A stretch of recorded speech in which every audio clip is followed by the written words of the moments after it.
Aš tiesiog sakau, laužyk, daryk, sugadink mano žaidimą iki tol, kol tas žaidimas bus nebesulaužomas. Išleisti savarankiškai ar eiti pas leidėją. Jeigu mes tą sugebėjom padaryti, sugebėsit ir jūs. Reikia tik tais nenuleisti rankų. Ten. Yeah. Šitą paliksiu. Na. Sveiki, tai esu Marijus Lapinskas.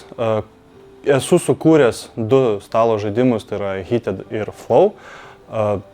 Šiaip esu kūrėjas iš prigimties, nuo pat paauglystės, nuo vaikystės kūriau kažką, tai nebūtinai susijęs su stalo žaidimais, tai tarp kitko pradėjau ir nuo skaitmeninių žaidimų. Ir mano santykis su stalo žaidimais yra, net nežinau kaip pasakyti.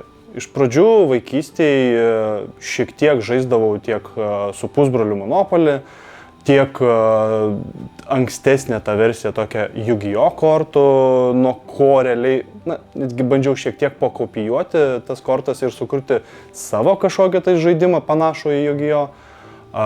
Aišku, kaip ir tokie bandymai nuo pat vaikystės buvo, bet didesnis įsitraukimas su stalo žaidimais prasidėjo gerokai vėliau, tai yra gal prieš kokius 5, gal dar šiek tiek anksčiau, kokie 8 metai atgal, kuomet taip netyčia įsitraukiau į vieną stalo žaidimų renginį, kur per visą naktį žaisdavo žmonės žaidimus. Ir nuo to kažkaip prasidėjo mano ta žaidimų kelionė. Flow arba Heated gal net ir labai panašių metų jie atsirado kaip prototipai. Nes, Heated, tai mes su žmona tiesiog eidavom pasivaikščioti vakarais, kaip sakant, reikia palaikyti fizinę būklę, visą kitą.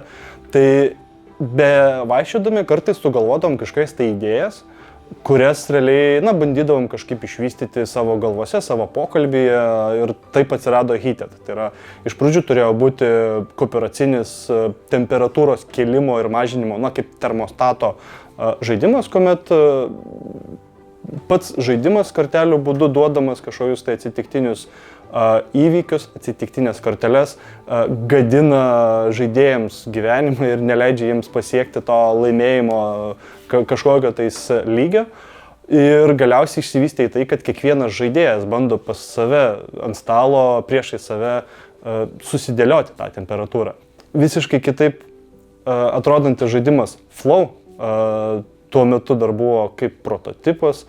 Jis atsirado vieno iš tokių gan didelių renginių Global Game Jam metu, kuomet su bendraautoriais, tai yra Dmitrijum Babičium, Tadu Kastanausko ir mano žmona Justina Lapinskienė, sugalvojom, brainstorminom, kaip čia, net nežinau lietuviškai išsireikšti, tiesiog idėjas metėm į vieną krūvą ir galiausiai išsivystė į tokią labai paprastą mechaniką, kuomet žaidėjas traukia iš kažkokios tai krūvos vieną plytelę, tailą vadinamą, ir deda jį ant lentos, ant tam tikro tinklelio sukurto.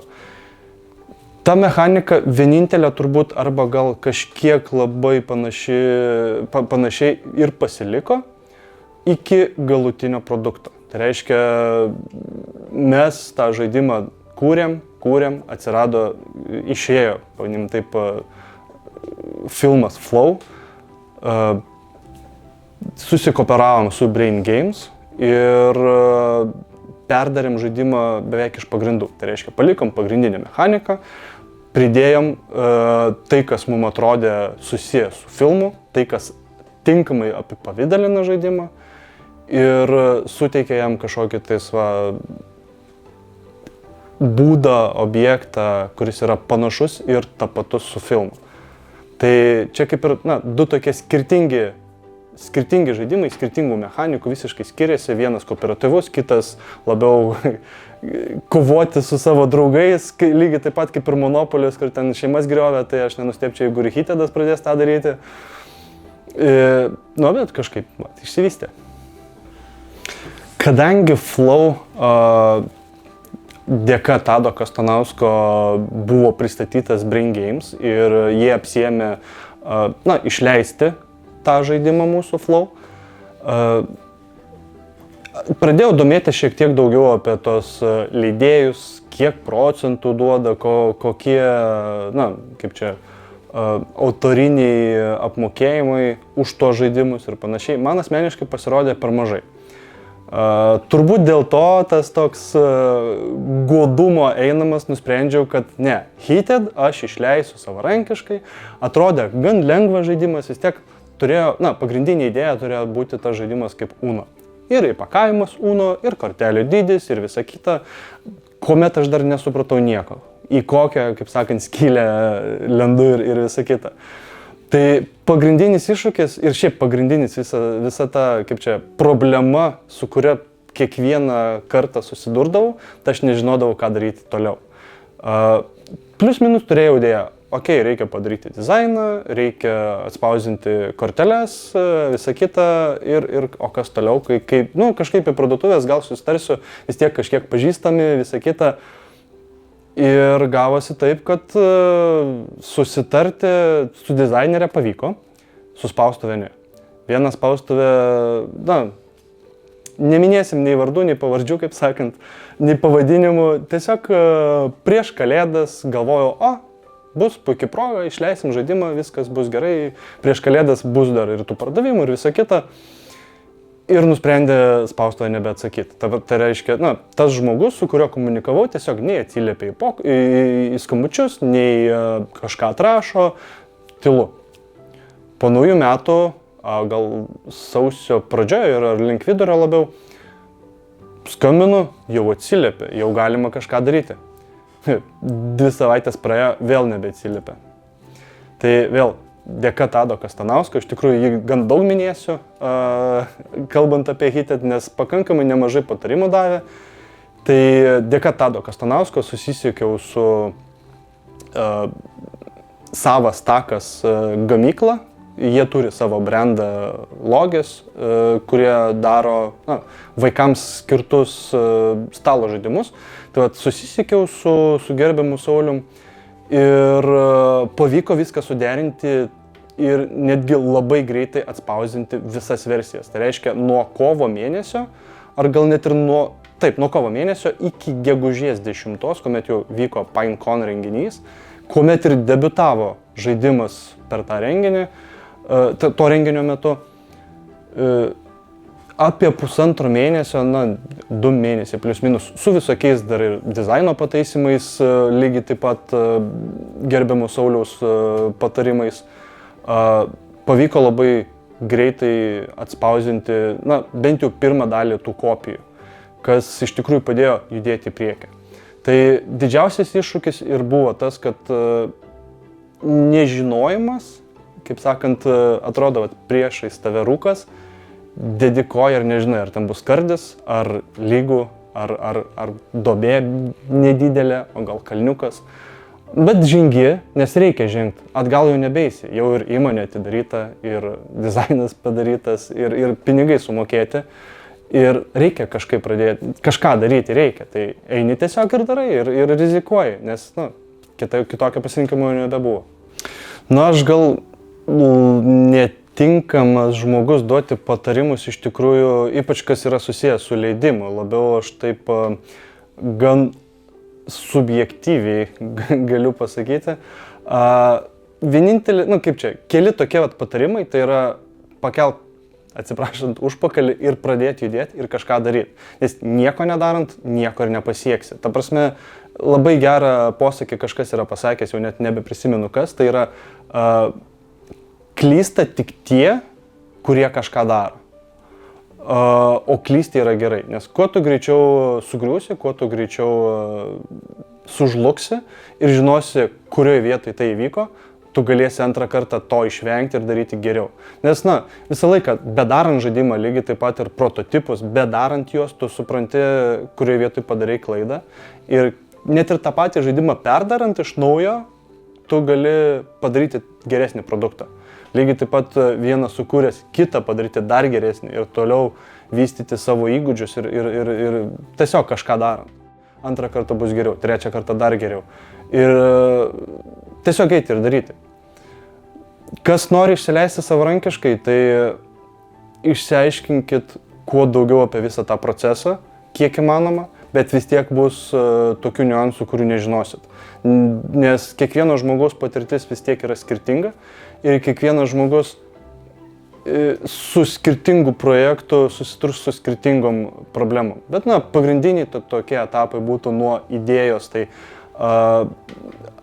aš asmeniškai visas idėjas susigaudau tiesiog žiūrėdamas į aplinkui.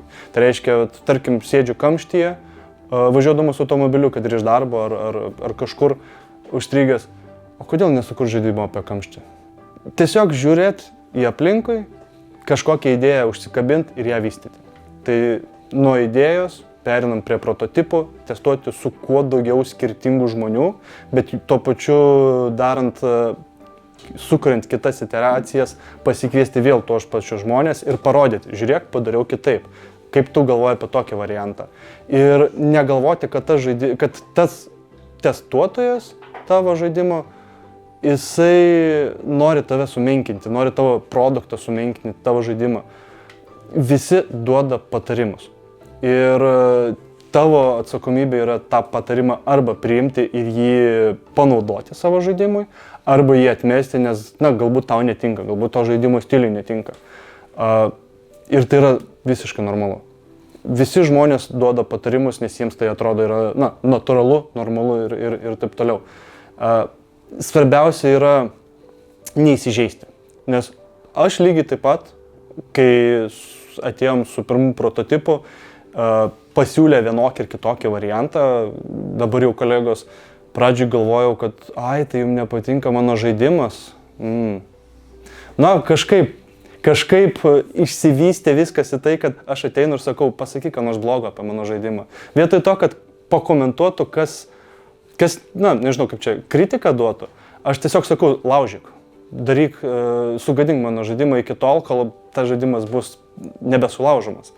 Nes, tiesiog tai stiprėja tas produktas. Ir jau kai praeinam visą tą testavimo fazę, ateina eilė pasirinkti į kairę ir į dešinę. Išleisti savarankiškai ar eiti pas leidėją. Abu variantai yra visiškai normalūs. Labai daug žmonių eina pas leidėjus, nes jie žino, kad gaus kažkokią tais, finansinį, praturtėjimą gal tikisi. Vis tiek, visi tikisi, kad jų žaidimas pasieks top kažkiek tais, visą laiką atneš pinigų ir visą kitą, bet dėja realybė tokia, kad tų žaidimų yra gyvas galas, virš 300 000 ir kiekvieną dieną, jeigu neklystu, per metus po 1000 išeina, tai paskaičiuokim taip, kad realiai į dieną po 3 žaidimus išeina naujus. Tai jūsų žaidimas greičiausiai bus kažkur ten, va taip va. Bet nereikia nuleisti rankų. Todėl, kad visą laiką, galbūt pasiseks. Kitas dalykas, tai yra hobis. Man tai buvo hobis, dabar tai tapo, antras darbas, pavadinkim taip. Savarankiškai išsileisti žaidimą. Tai yra irgi sudėtinga. Grįžtant dar prie leidėjų, tai ne visi žmonės nori, atsidaryti verslus, ne visi žmonės nori daryti visokius finansinius pavedimus, užsakinėti kažkokias tai detalės, spaudas, dar kažką. Ne visi žmonės nori buhalteriją tvarkyti ir tai yra labai normalu. Kiekvienam yra savo.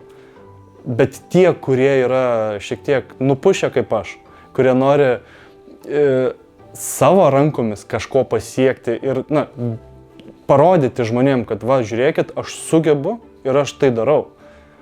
Tai lygiai taip pat galima eiti ir į tą pusę, kuomet yra savarankiškai išleidžiamas žaidimas. Bet vėlgi reikia labai daug ką pasidomėti, pradedant nuo dizaino, susirasti spaustuvę.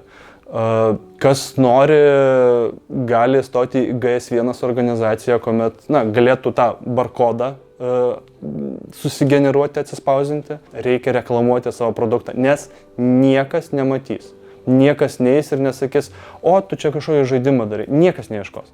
Turi jie pamatyti, visi klientai turi pamatyti, dar geriau sužaisti tą žaidimą, kad jie norėtų nusipirkti. Nes tiesiog iš vaizdo niekas nenusipirks.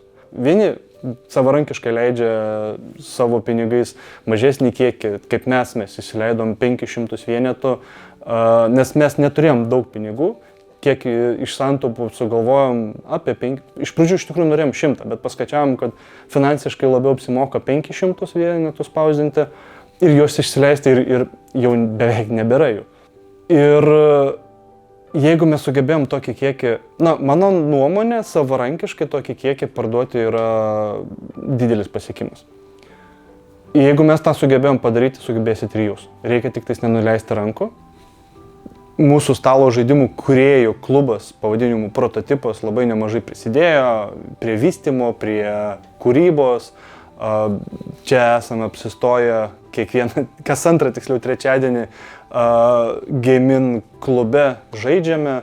Tai užsukit, gal kažkada sugalvosit, tiesiog pažaisti, nebūtinai testuoti mūsų, kaip čia pasakyti, sulūžusius visiškai prototipus, kai kurie gal biški geresni, bet, tu vis tiek reikia įsitraukti, kartais tai kas nori, tas įsitraukia ir prašau, užsukit ir į PineConą, išbandysit visus prototipus, lygiai taip pat ir Heated galbūt jau bus, nežinau kaip čia, simbolis turbūt PineCono.